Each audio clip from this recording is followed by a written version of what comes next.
Salut tout le monde, t'es une fois posé la question comment faut-il faire pour avoir une peau sans taches? Si tu t'es une fois posé cette question, alors tu es la bienvenue dans cette nouvelle vidéo.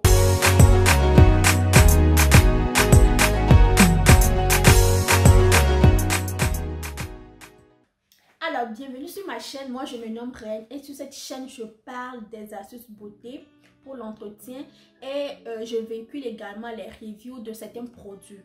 Donc, si tu es intéressé par ces deux thématiques, la première des choses, je te demande de t'abonner à ma chaîne.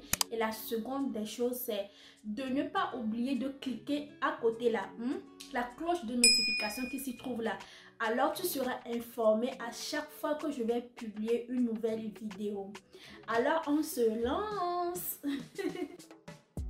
Alors, aujourd'hui, principalement, j'aimerais vous faire un petit rappel. Vous savez, beaucoup de femmes là dehors se posent la question comment il faut faire pour avoir une peau sans tache, comme je le disais tantôt. Alors vous devez savoir une chose, c'est que le gommage et le soubassement, c'est la base pour avoir un résultat qu'on veut. Vous voyez, non? Donc le gommage c'est le soubassement, c'est comme c'est le fondement. Donc il y a certaines personnes qui n'ont pas l'habitude de gommer leur peau, mais attention, il ne faut pas aussi trop abuser parce que tu risques d'avoir l'effet contraire. Tu risques d'avoir une peau qui réagit mal. Donc, pour ce faire, on recommande souvent de faire le gommage pour le corps 2 fois dans la semaine. Et pour le visage, 1 fois dans la semaine. Est-ce qu'on est d'accord pour ça? Bien. Sur ce, si vous êtes d'accord sur ce que j'ai dit en fait, si vous êtes d'accord, comme je viens de le dire, là, on va passer à l'astuce que j'aimerais vous présenter aujourd'hui. Alors aujourd'hui, je viens vous parler en fait plutôt du sel.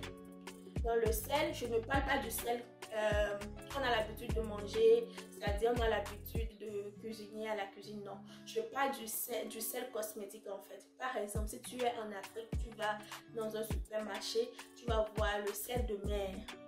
Souvent ça se retrouve dans les supermarchés et tout ça. Tu vas dans un supermarché, tu vas trouver le sel de mer. Donc la première des choses dont nous aurons besoin, c'est le sel. Je vais mettre la photo là à côté quelque part sur l'écran. Vous allez voir comment ça se présente. Alors, quel rôle joue maintenant le sel de mer sur notre corps? Le sel de mer est chargé là maintenant de venir enlever les impuretés qui sont là scotchées depuis des années. Tu vois, non?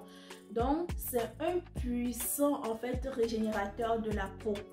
Donc, grâce à ces propriétés maintenant, minéraux et tout ça, ça vient en fait renouveler les cellules de la peau pour avoir une peau éclatante dans l'immédiat. Ok, donc notre ingrédient principal ici, c'est le sel de mer. Donc maintenant, on va faire comment? La première des choses, c'est que nous allons ajouter au sel de mer du miel. Le miel, je ne sais pas, vous connaissez déjà les propriétés du miel. Le miel n'est plus à vanter, c'est-à-dire ça a des merveilles, ça a de nombreux atouts pour la peau. Le miel vient hydrater la peau. Ça vient retenir l'hydratation que tu as dans la peau, tu vois, non? Donc, on ajoute le miel au sel de mer.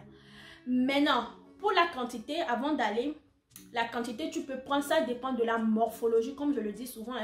Tu prends par exemple 4 cuillerées du sel de mer et tu ajoutes 2 cuillères à soupe du miel. Tu comprends, non? Bon, je vais mettre aussi la photo du miel aussi à côté. Donc, si vous avez quand même le miel bio, préférez le miel bio. Surtout si tu es en Afrique là. Et l'Afrique avec tous ces merveilles. Non, chez mon continent. Ça, c'est entre parenthèses. Donc, comme je le disais tantôt, donc, vous aurez besoin du miel. Donc, préférez le miel bio.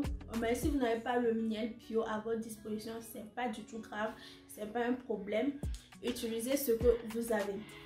Maintenant, nous allons parler de quoi? Nous allons ajouter à tout cela du citron. Donc, l'élément dernier, c'est le citron. Donc, je pense que le citron n'est plus à présenter. Le citron, en fait, déjà, au premier abord, c'est un déodorant naturel.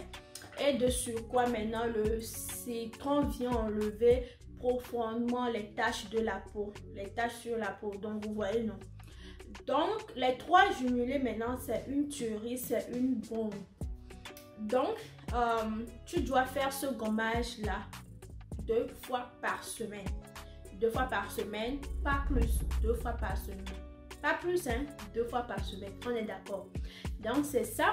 Et après le gommage, maintenant, tu utilises en fait une huile hydratante. Bon, j'ai choisi 3 huiles ici pour vous. Les 3 huiles que j'utilise d'habitude. Il y a l'huile de coco. Ça, c'est mon chouchou. J'aime trop l'huile de coco. Parce que déjà, même, c'est moins cher. Tu vois, c'est moins cher. Ah, il faut économiser, non? Ça, c'est entre parenthèses. Dans l'huile de coco, tu vas le retrouver très facilement dans les supermarchés. Tout ça. Partout en Afrique comme en Europe, il y a l'huile d'amande douce, très bien, hyper bon, surtout pour les peaux sèches, et l'huile d'avocat, tu vois, l'huile d'avocat aussi pour les peaux sèches. Bon, moi particulièrement j'ai une peau hyper sèche, donc ce sont ces 3 huiles que j'utilise, mais il y a d'autres huiles aussi comme l'huile de jojoba pour la peau grasse et tout ça. Il y a aussi l'huile de carotte qui est bien, qui est clarifiant, donc tu choisis l'huile que toi-même tu veux. L'huile qui te convient en fait, tu vois. Donc après le gommage, il faut vraiment hydrater sa peau avec une huile, et après tout, maintenant tu poses ta crème et là tu as double hydratation. Tu vois le truc, tu vois la chose. Donc c'est ça. Pour avoir une peau sans tache, donc c'est ça. Le résumé, c'est que tu as besoin de 4 cuillères à soupe de sel de mer, tu as besoin de 2 cuillères à soupe de miel, et puis tu as besoin d'un citron. Et les 3 bien mélangés, tu obtiens bien une pâte homogène, et puis tu rentres dans la douche, tu verses l'eau sur toi, et puis tu commences le gommage. Tu gommes, gomme-moi partout, gomme-moi là, les entrejambes là, parfois nous avons les entrejambes un peu noires, gomme-moi partout, hein, gomme-moi même les pieds, et gomme-moi tout ça là, hein, les pieds, gomme-moi les orteils, gomme-moi les mains, et je ne sais pas, le dos, tout ça là, gomme. Donc c'est ça. Je pense que nous sommes déjà à la fin de notre vidéo, et si la vidéo t'a plu, like la vidéo, partage à tes proches, partage à tes amis, partage dans tes groupes, et on se voit à la prochaine pour une nouvelle vidéo. Bye bye.